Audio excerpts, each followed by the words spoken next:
seu mundo e vivo essa viagem. Por um segundo eu fico, é só de passagem, miragem.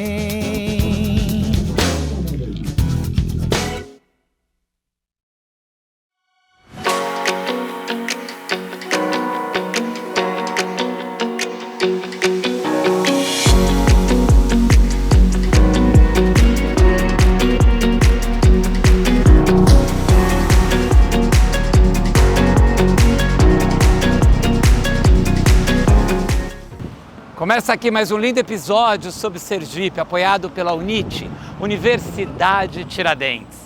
E eu estou aqui na Praça Fausto Cardoso, uma praça histórica, que no final do ano é toda iluminada, fica parecendo um presépio. E aqui atrás de mim, de frente ao mar, encontro do rio com o mar, onde tem mangue, a gente tem a Ponte do Imperador. A Ponte do Imperador, ela foi feita em 1820 para receber Dom Pedro II, que esteve aqui em Aracaju.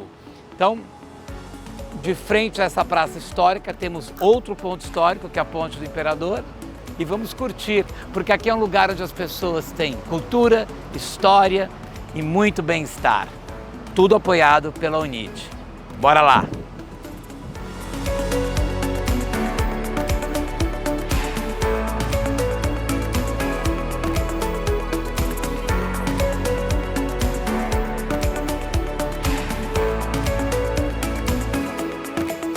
Saindo aqui do centro para a UNIT, o campus universitário da Universidade Tiradentes, para a gente conhecer um pouco mais sobre a área de tecnologia e esportes. Bora!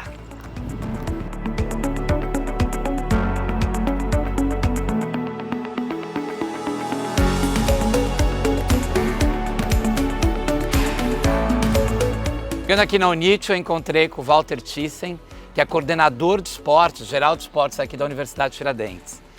E a gente estava batendo um papo antes, né, do quanto é importante o esporte estar presente na vida dos alunos. Até porque desestressa, né?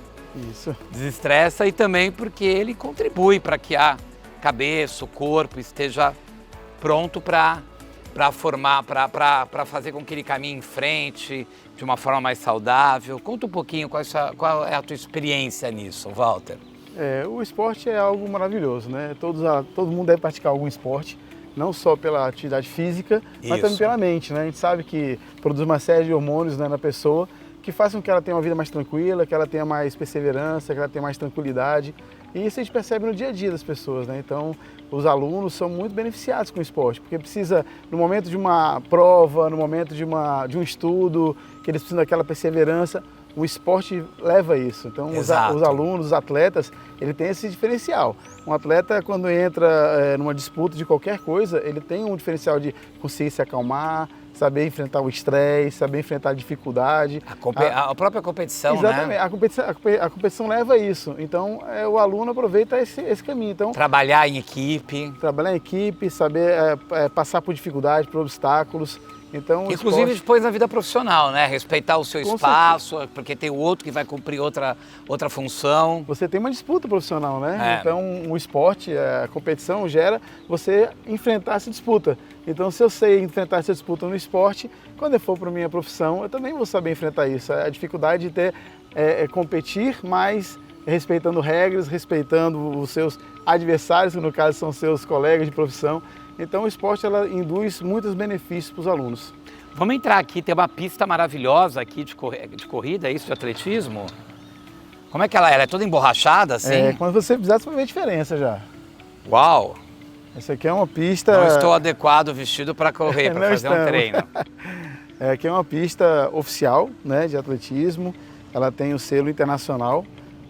São poucas as instituições no Brasil que tem uma pista dessa. É sensacional. E ela é anti-impacto, ela é específica até para competições a nível nacional. Nós temos recebido diversos campeonatos aqui. As pessoas vêm aqui competir, tá? Outras universidades. Vários. Agora, recentemente, tem um campeonato que foi seletiva do Mundial Escolar, que vai ser no Bahrein. Com que máximo. 2.000 alunos vieram participar aqui do Brasil todo. Então, essa pista, assim, ela é muito requisitada. Já tivemos aqui o Jogo da Juventude, que é um evento maior, né, no escolar. Já tivemos aqui os Jogos Universitários Brasileiros também nessa pista, eventos do CPB, né, que é o Comitê Paralímpico Brasileiro. Então essa pista é muito requisitada por várias instituições, confederações, para poder realizar seus eventos aqui. E aqui acontecem outras modalidades, a gente tem um campo de futebol também, né? O complexo tem a pista, né, e o campo. O campo de futebol é um campo oficial também, uma grama muito boa. Então tem vários clubes que treinam aqui também futebol, fora os alunos que praticam também, que usam.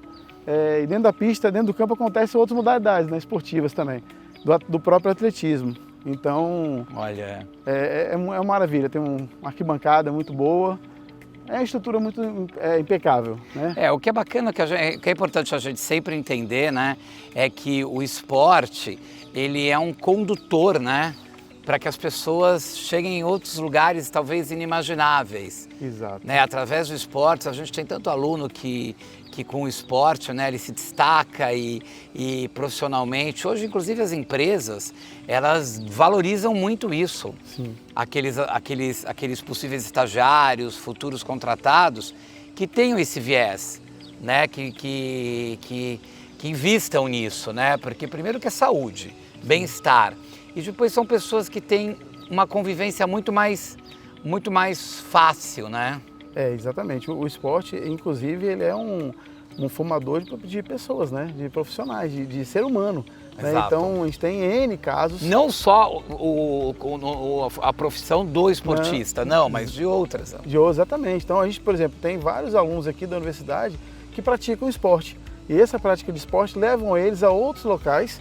Exato. Por exemplo, agora nós tivemos um aluno... Países diversos. Agora, chegou ontem, um aluno nosso aqui de fisioterapia que foi para o Mundial Universitário no Kazan, na Rússia. Olha que máximo, Acabou de voltar. O cara acaba viajando o mundo, conhecendo o mundo através da educação, do esporte, que faz parte da educação. Exatamente. A máxima do esporte junto com a educação é algo que sempre tem que andar junto.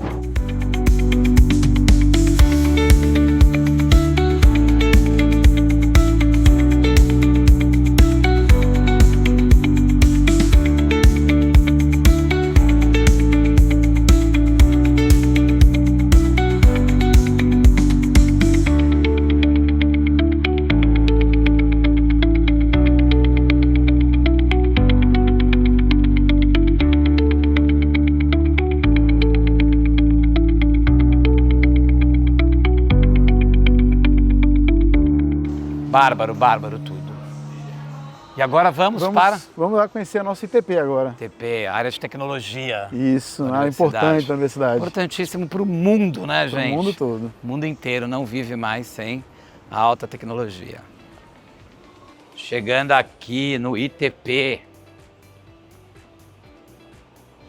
Esse é o professor Paulo. Opa!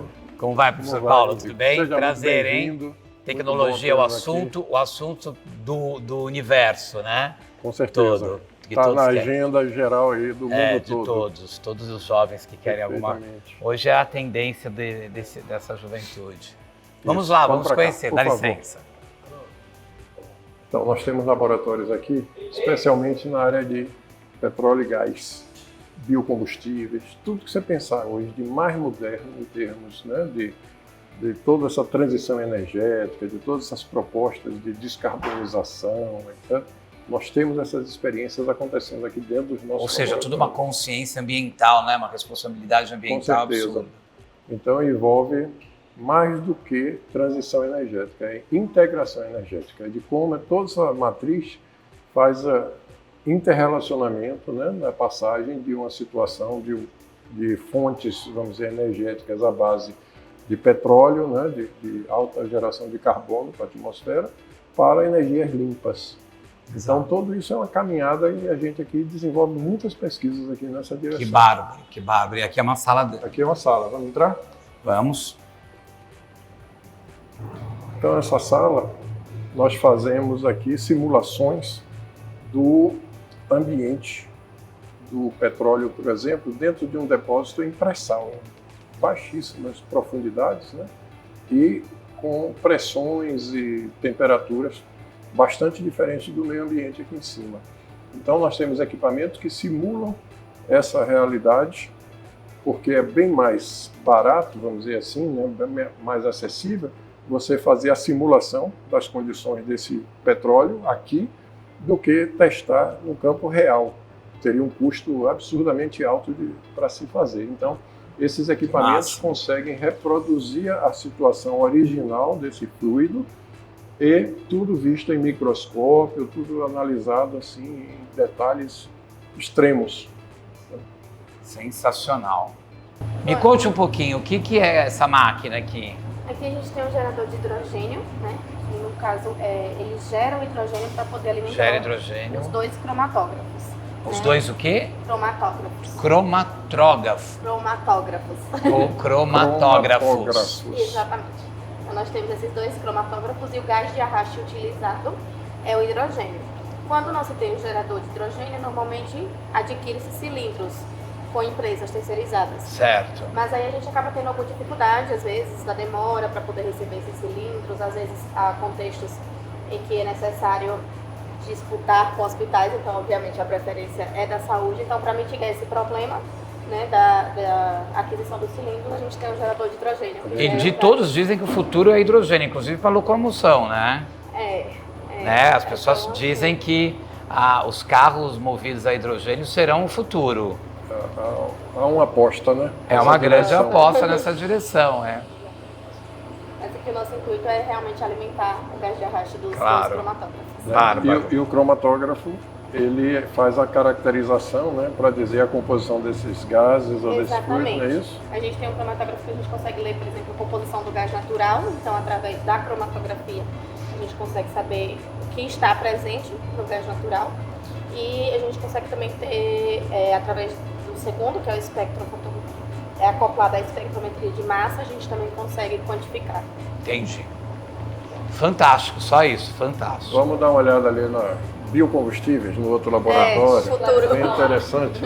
Aqui é o laboratório que faz os testes de biocombustíveis. Os biocombustíveis. Muita coisa aqui, a gente simula aqui, faz a produção, né?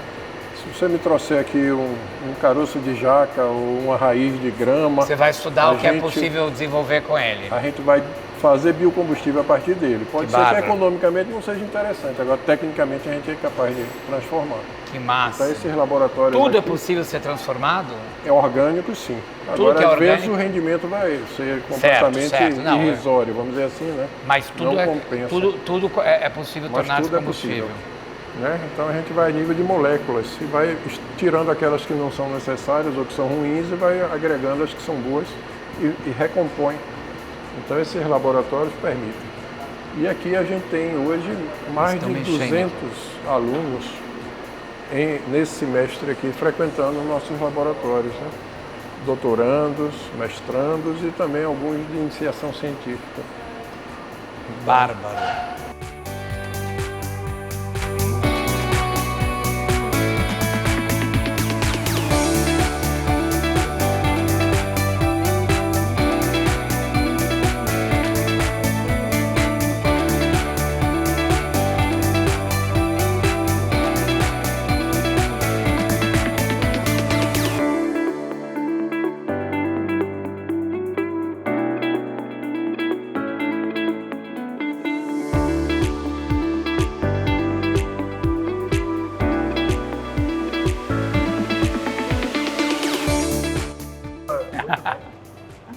Vocês de casa já. Olá, tudo bem? Olá, tudo bom? tudo Como bom? vão? Prazer, Marcelo. Prazer. Tudo Olá. bem? Tudo bom? Me conte um pouquinho como vocês trabalham aqui, o que é essa pesquisa em alimentos? Então, venha cá um pouquinho, professora Adriana, para a gente contar. Hoje a gente tem aqui, somos 3 professores. A professora Adriana, eu e o professor Ranieri. Uma das cadeias que a gente trabalha é o licuri. Então, como o licuri, aquele coquinho, Isso. gente. Quem não é do Nordeste, não conhece, é um mini coquinho. E como eu sou filha de nordestino, cresci com colar de licuri. Comendo as bolinhas. Né? Quando ia para o interior de São Paulo, a gente tinha esse contato. E o licuri a gente trabalha há mais ou menos 6 anos aqui no grupo. Então a gente tem desde a extração do óleo, com apoio da Cooperativa das Mulheres na Bahia, que tem a retirada do óleo, e também a extração aqui em Soxhlet, no nosso grupo. Olha. E depois, com óleo, a gente já tem, por exemplo, biodetergente de uma planta, né? Que a gente tem a semente, tem a extração do óleo, a gente tem o biodetergente. Nós também temos na parte de aplicação de cosméticos, junto com a professora Patrícia e com a professora Adriana, né? Então, fazendo todo o aproveitamento da cadeia. Então, a gente já aprovou há cerca mais ou menos, né, professor, de uns 2 anos, né, um projeto da cadeia de licuri, que é a extração do óleo da semente do coquinho. Depois, o resíduo que ficou, a gente conseguiu tirar a astaxantina, que é um corante muito caro, desse coquinho, e ainda sobrou a fibra. E a fibra a gente usa para estofamento de carro. Olha. Então, no laboratório de alimentos, a gente aproveita... Isso já é aplicado? A gente tem patente já. E é possível encontrar, por exemplo, esse biodetergente? A gente conseguiu participar a nível de bancada. Mas a gente participou, né, professor Paulo, de uma multinacional, acho que foi desde agosto até dezembro, né? Dezembro.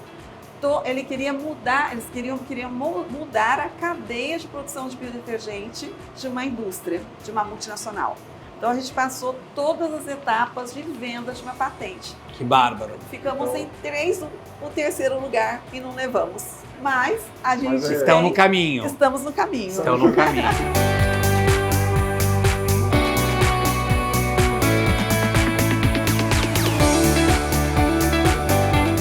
Então, Marcelo, aqui a gente tem um laboratório de nanotecnologia e nanomedicina. Olha que bárbaro. Desenvolvimento de fármacos e várias soluções, inclusive na área de cosmético também. Vamos ver. Dá licença. Olá, olá. Olá, tudo boa bem? Tarde, tudo bem? Você é a? Patrícia, professora doutora Patrícia Tudo bem, Severino. Patrícia? Tudo Doutora bem? Patrícia, prazer estar aqui. Olá, gente, tudo bem? Tudo bem. Me conta um pouquinho, qual é o outro grande trabalho desenvolvido por vocês aqui? Bom, aqui é o laboratório de nanomedicina e nanotecnologia, no qual nós temos alunos de iniciação científica, mestrado e doutorado. Nós trabalhamos com o desenvolvimento de cosméticos, medicamentos, e também com formulações para agro, mas o nosso foco principal é o desenvolvimento de medicamentos para doenças negligenciáveis. O que são doenças negligenciáveis? São doenças que acometem principalmente populações pobres, né, e que tem pouco investimento da indústria farmacêutica para o tratamento, né, porque são doenças que não têm muita lucratividade, vamos dizer assim, para a indústria farmacêutica. E aqui nós somos um estado que nós temos algumas dessas doenças, como esquistossomose, leishmaniose, e que hoje os tratamentos que nós temos, eles causam vários efeitos colaterais. Então nós buscamos desenvolver formulações que propiciem melhor qualidade de vida, tanto para os humanos quanto para os animais. Que bárbaro, gente. E com isso, com uma linha sendo desenvolvida e ampliada, a gente pode até erradicar muitas vezes isso, né, num determinado momento. Sim, muitas vezes sim. Hoje nossos trabalhos, eles já saem da bancada com ensaios em animais, nós chegamos até ensaios em cachorros. Nós temos uma parceria com veterinários e um trabalho que está sendo até uma tese defendida agora, que um dos tratamentos para leishmaniose cutânea, que são feridas, né, em animais, que nós estamos tendo muito sucesso. Que bárbaro! E que esperamos que em breve chegue até para o tratamento humano. Nossa, porque que máximo! Causa desfiguração mesmo do paciente, né? E isso faz com que afete o socioemocional desses pacientes. Óbvio. Então a gente espera que em breve a sociedade seja toda beneficiada por isso.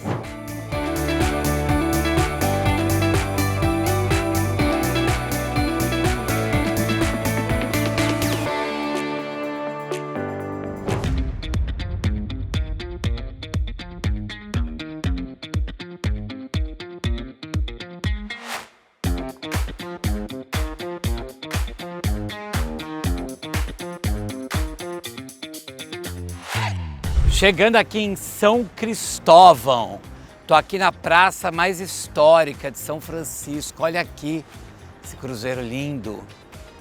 E aqui é todo um complexo histórico na cidade e a gente está diante aqui, atrás de vocês, frente a mim, do grande convento, Igreja de São Francisco, onde nós vamos conhecer toda a história da cidade. Sayonara está nos aguardando, assim como um historiador. E vamos curtir muito esse dia aqui, porque a gente está no berço de Sergipe, primeira capital, hein? Primeira capital. Olá, Sayonara! Seja bem-vindo! Tudo bom? Que bom te reencontrar! Que maravilha! Bem-vindo! Tudo bem? Como vai? Ótimo. Tudo ótimo. Que lindo tudo isso aqui, não, gente? É um complexo e tanto. Então, Como vai? Tudo bem? Adailton Prazer, Andrade, Adailton. historiador da cidade. Que coisa boa. Essa praça, patrimônio da humanidade, né? A chancela há 14 anos, agora em 2024 completa 14 anos que essa praça tem a chancela da Unesco como patrimônio da humanidade. Que bárbaro, que bárbaro. E aqui é o convento de São Francisco. O convento de São Francisco, século XVII, que a Adailton vai falar mais profundamente, que é um pesquisador da área. E nessa área, no anexo do convento, hoje é instalado, completou 50 anos, o Museu de Arte Sacra de São Cristóvão. Ai, que lindo. Que é um acervo significativo, um dos mais importantes do país, né, que está reunido aí nesse prédio e você vai conhecer também. Bora lá, gente? Vamos lá. Vamos mergulhar nessa história? Vamos lá. Então vamos. E aqui vamos ao convento. E essa é a igreja de São Francisco? É o convento de São Francisco. Convento. A construção dela levou quase 100 anos para ser construída, né? Nossa, que lindo. Primeiro os altares principais, depois o claustro, e ao longo desses 100 anos ele foi, inclusive o lado esquerdo, hoje funciona o Museu de Arte Sacra. Que lindo, gente. O convento de São Francisco tem um contexto histórico muito peculiar. Então, Adailton Andrade vai explicar melhor sobre os altares, sobre a construção franciscana e toda a contribuição artística e cultural.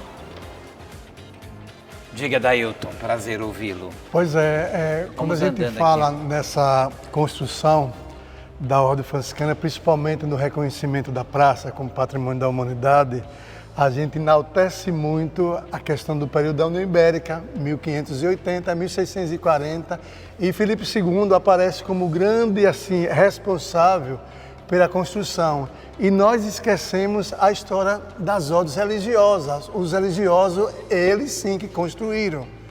Nós fomos obrigados a seguir como se fosse um plano diretor, as ordenanças filipinas para a construção do convento Santa Casa da Misericórdia.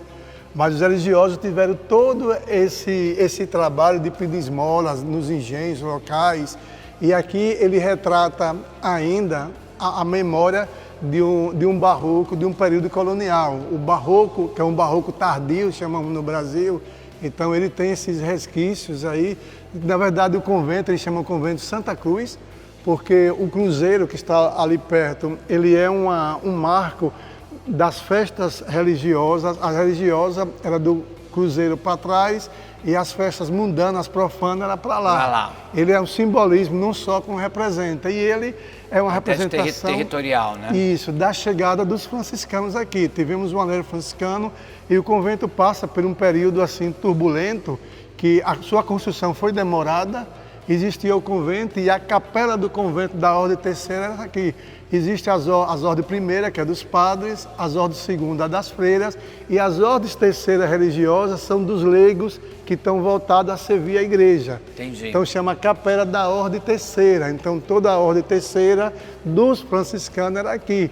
Nós tivemos um período conturbado de destruição com a presença holandesa. Os holandeses passaram quase 9 anos em domínio em São Cristóvão. E muitas coisas que foram destruídas. Principalmente naquela teoria de terra arrasada, os próprios portugueses destruíram algumas coisas, queimaram gados, canaviais, para na chegada dos holandeses não achava nada interessante de permanecer aqui. Mas houve a construção, eles reconstruíram com muita dificuldade. Houve a torre, já é a terceira versão da torre, ela tem uma versão meia pirâmide, depois tem uma versão, parecia uma mesquita, ela arredondada, não lembro o nome agora na arquitetura dela, e agora esse final. E ele, com a mudança da capital, foi outro baque para o convento, que muda a capital em 1855. Nesse período para cá, isso aqui ficou tudo abandonado. Aí criou uma teoria de cidade dormitória, que o povo ia trabalhar na capital e dormia aqui. E ele sofreu uma grande restauração, que estava em abandono com a chegada dos padres alemães em 1902. Aí, hoje, o que temos hoje aqui de exemplar já é um trabalho dos padres alemães, que senão a situação estava aqui. Então, isso é o que chama muita atenção aqui no convento, esse coração, o Sagrado Coração aqui, porque aqui traz a cruz da ordem religiosa, tem um braço cruzado, que é o braço de São Francisco, e o braço de Jesus Cristo. E ao final traz a bandeira das ordens filipinas. A presença portuguesa aí continua ali. As 5 chagas de Cristo, de lado, mas lá aquela cruz é uma representação da presença portuguesa e espanhola aqui. Quando se fala muito para o turista, essa influência nossa da arquitetura, da culinária portuguesa, às vezes a gente comete um certo equívoco, que os estudiosos dizem que aqui tem muito mais influência espanhola do que portuguesa. Entendi. Justamente isso. Se você vê na fachada da igreja na frente, você tem um São Francisco de Assis com a caveira na mão. Essas expressões de caveira ligadas a São Francisco que vê são nas igrejas da Espanha. Não é uma tradição portuguesa. E São Francisco, dizia que era amigo da morte. A morte era uma passagem para uma vida eterna. Tem uma música interessante de Gil, que chama Drão, que diz que a semente para germinar, ela tem que morrer. Então São Francisco, ele pregava, tinha a morte como amiga, que era a morte que ia dar para ele uma vida eterna.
Seu mundo e vivo essa viagem. Por um segundo eu fico, é só de passagem, miragem.